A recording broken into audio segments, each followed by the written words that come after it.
Hay una sensación que casi nadie sabe explicar. No es exactamente miedo, tampoco es tristeza, y mucho menos es nostalgia. Es algo que aparece cuando entras a un lugar que debería estar lleno de gente, pero por alguna razón está completamente vacío.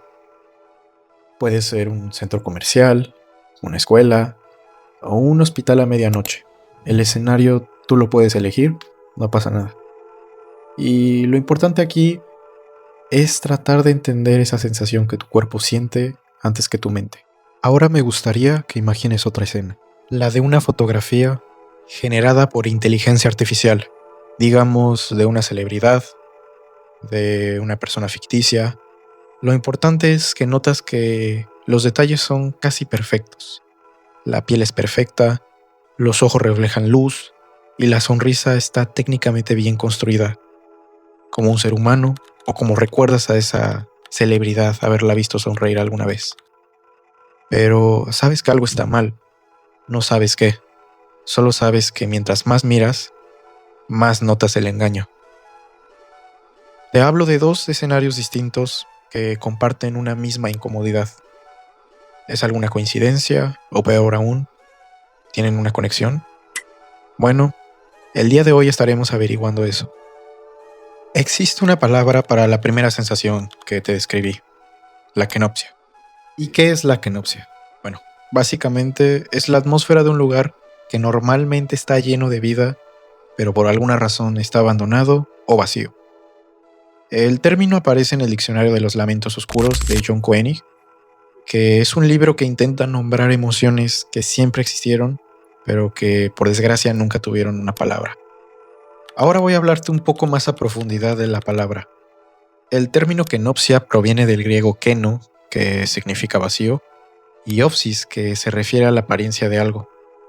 Esta palabra encapsula la experiencia de contemplar lugares desolados, donde la ausencia de actividad humana resalta la arquitectura, la decoración y los objetos, creando esa atmósfera única y a menudo melancólica. Como bien te dije, la palabra aparece en el Diccionario de Lamentos Oscuros, y también quisiera tomarme un poco de tiempo para explicarte este libro y las motivaciones de su autor. Bueno, John Koenig nos arroja estas 6 palabras que a su propia manera describe como empoderadoras.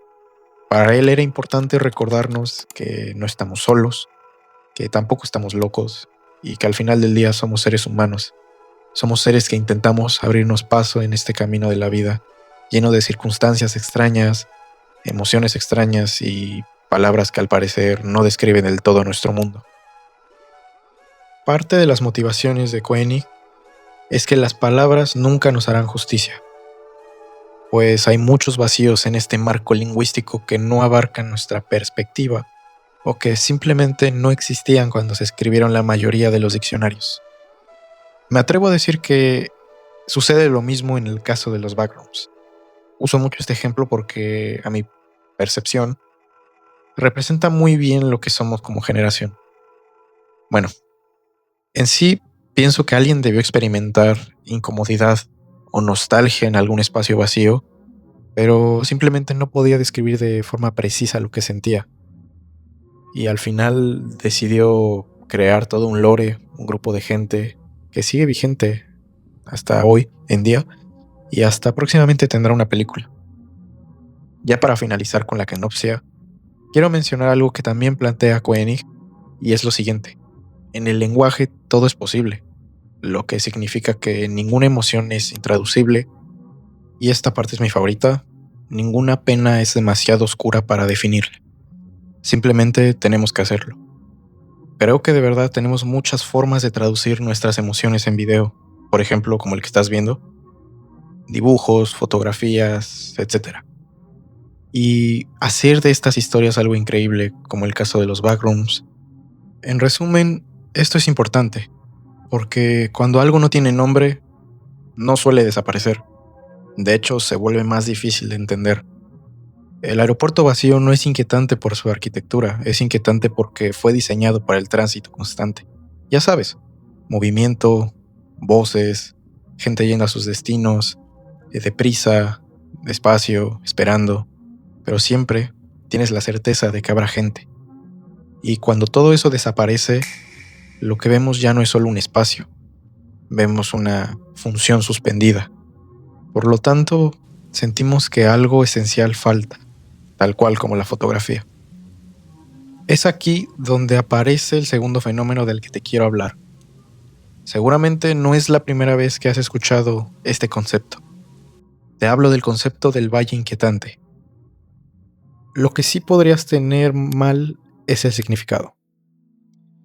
En 1970, el profesor de robótica Masahiro Mori presentó algo perturbador. Mientras más humano parece algo, más empatía sentimos hacia ello.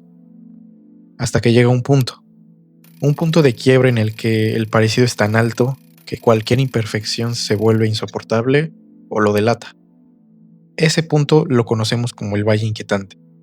Y aquí ocurre algo importantísimo. No es que nos incomode lo artificial, no es que nos incomode lo casi humano, porque nuestra mente necesita categorías claras. Ya sabes, cuando algo es humano, cuando algo es un objeto, o te lo pongo más específico, cuando algo está vivo o cuando algo no. Y cuando algo ocupa ambas categorías al mismo tiempo, esa frontera se rompe. Y cuando la frontera se rompe, bueno, la identidad se tambalea. Te pondré otros ejemplos en concreto. Esto también ocurre con robots humanoides que se mueven de forma ligeramente antinatural, con personajes 3D hiperrealistas en películas o en CGI. También en videojuegos cuyas expresiones de los personajes parecen vacías. Bueno, ahora sí podemos volver a la pregunta del inicio. Y es que, ¿acaso existe alguna conexión? Mi respuesta es sí, porque te estoy hablando de un miedo a lo que debería estar vivo y no lo está. Para mí que son dos extremos del mismo terror, solo que uno habita en el espacio y el otro en la forma humana. Y ambos nos recuerdan que el terror surge cuando lo familiar pierde su propósito. Te planteo lo siguiente: si el lenguaje está desactualizado y ya no describe el mundo en el que vivimos, ¿qué sentirías a la hora de conversar? Para mí la respuesta es un vacío, es incomodidad y también es el temor a no poder expresarnos. Ahora quiero que pienses en esto.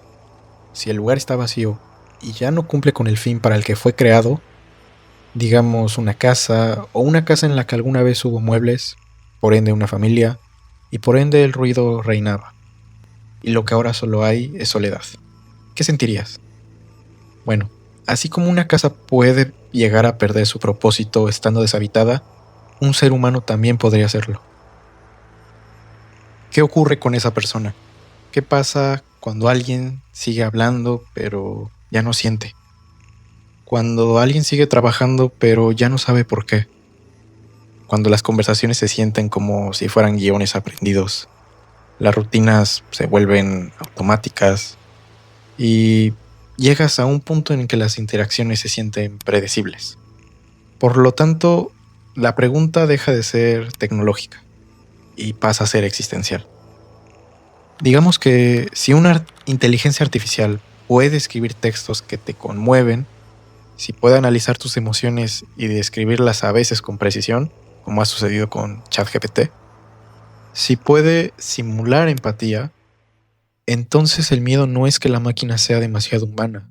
El miedo es que nosotros estemos funcionando de manera demasiado mecánica.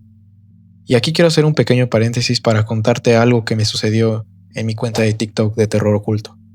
Hace un tiempo le pregunté a mis seguidores qué usos le daban a ChatGPT y me sorprendió que la mayoría me contó sobre su relación con la IA. Algunos me contaron que lo usaban en novio, otros me contaron que lo usaban de psicólogo y otros me contaron que lo usaban nada más para platicar y pasar el rato. Aquí es donde puedo decirles que logré hacer un iceberg y la verdad es que me pareció muy interesante algunas de las cosas que señalaban que Chad hacía. Algunos decían que los conocía más de la cuenta sin antes haber hablado o haberle compartido tantos datos, pero bueno, eso será video para otra ocasión. Volviendo al tema, para mí que el punto más peligroso se encuentra en lo que acabo de decir. La kenopsia nos enfrenta al vacío físico, mientras que el valle inquietante nos enfrenta al vacío categorial. Y tal vez ambos nos están preparando para algo más profundo. Tal vez es algo que se viene hablando demasiado tiempo atrás y tiene que ver con el vacío interior. Porque si lo que define la vida no es solo la forma ni solo la función, sino también la conciencia y el significado, entonces mi pregunta final no es ¿puede una máquina volverse humana? La pregunta debería de ser ¿podemos nosotros perder aquello que nos hacía humanos sin darnos cuenta? Así que tal vez el verdadero terror no es un edificio abandonado, un aeropuerto abandonado o una sala abandonada. Tal vez tampoco ni siquiera es un rostro artificial. Tal vez el verdadero terror es conservar la forma de algo vivo, pero habernos vaciado por dentro.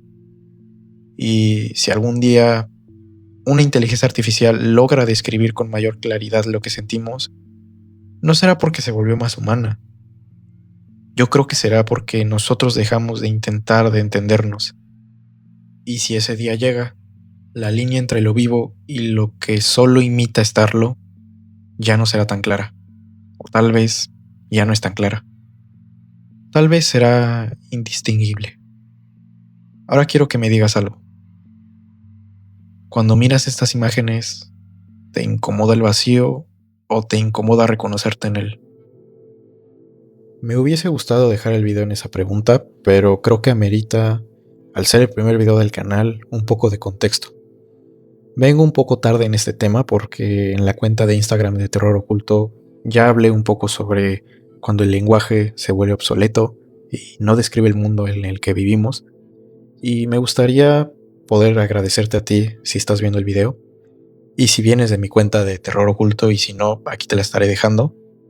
Pero me gustaría decir que estos temas existenciales son los más aterradores en mi opinión.